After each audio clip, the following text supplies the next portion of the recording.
Malcolm, on your trip abroad, you said you sensed a feeling of great brotherhood, and that conceivably you would be working toward integration in this country now. At least this is what you're reported to have said. Have you any comment on it? I don't think that I ever mentioned anything about working toward integration.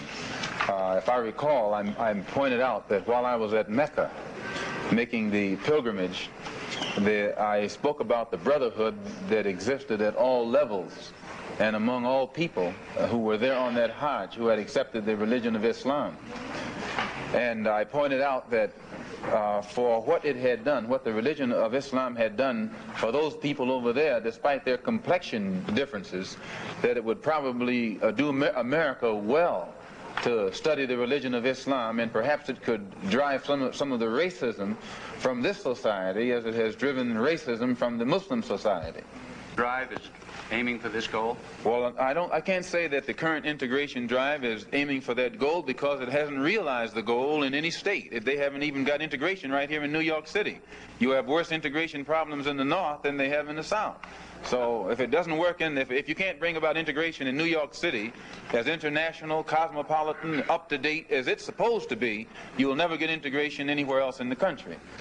Malcolm, have your experiences with white-skinned Muslims in Africa and the Middle East made you feel that relations between Negroes and whites who are not Muslims is any more possible? When I was on the pilgrimage, I had close contact with Muslims whose skin would in America be classified as white, and with Muslims who themselves would be classified as white in America. But these particular Muslims didn't call themselves white. They looked upon themselves as human beings, as part of the human family, and therefore they looked upon all other segments of the human family as part of that same family. Well, now, they had a different look or a different air or a different attitude than that which is reflected in the attitude of the man in America who calls himself white.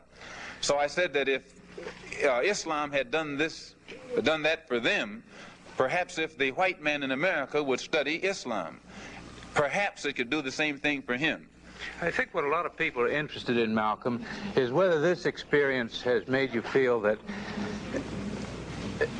your feelings have changed, that the animosity you have expressed in the past toward all whites. There's one thing that I want to make clear. No matter how much respect, no matter how much recognition whites show toward me, as far as I'm concerned, as long as that same respect and recognition is not shown toward every one of our people in this country, it doesn't exist for me.